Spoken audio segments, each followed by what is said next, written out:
Hi everyone, it's a little later today than I wanted to get started because my internet wasn't working, but the nice man at the other end of the phone helped me fix that. So here we are. I think it's about 10 after 11. So today I'm going to be talking about purple dead nettles, which are one of the first plants to come up in the spring. And we're going to also be talking a little bit about henbit just because they look very similar. So I'm going to show them both to you and you can kind of see a little bit of the differences. They're both edible, so it is actually safe to eat both henbit and purple dead nettles, which is great.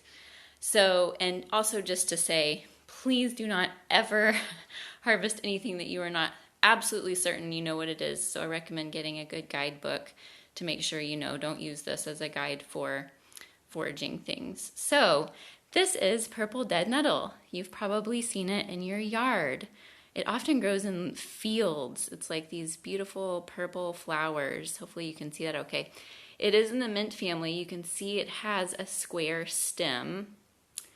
So everything in the mint family has a square stem, which is a neat little factoid. And this is called purple dead nettle because these leaves look a little bit like the stinging nettle leaves, but they are considered dead because they don't have the stinging part that stinging dead nettles, or that stinging nettles have. So that's where the name comes from. And then obviously it has these cute little purple flowers. And this is a nutritive, so you can just cut off this top part, chop it up, put it in salads, meaning it has lots of vitamins and minerals. This is high in iron.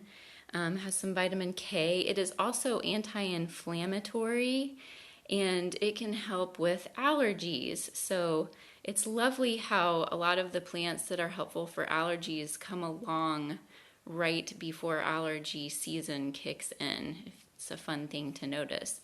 So again, this is purple dead nettles. It's in the mint family.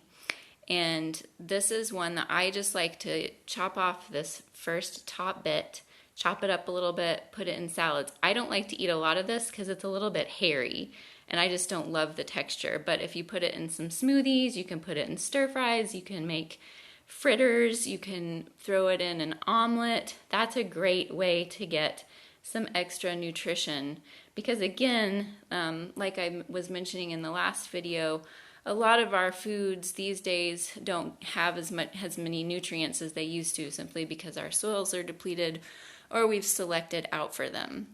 So this is the cute little purple dead nettle. This one is also, it's a drying herb. It's astringent, which means it's tightening. So if there is any kind of hemorrhaging or heavy bleeding, it's helpful with that. It's one that can be tinctured. I make fresh tincture out of this and can be taken internally for menstrual issues. And I don't recommend people make an oil with this, like a salve external oil, simply because it's best used fresh. It just is best used as something you can ingest safely. Now this is henbit. And you can see if I can get these in focus. The flowers are really similar little flowers. This is also in the mint family. It has a square stem as well. So they look really similar, but these leaves on the henbit are more circular. They're round.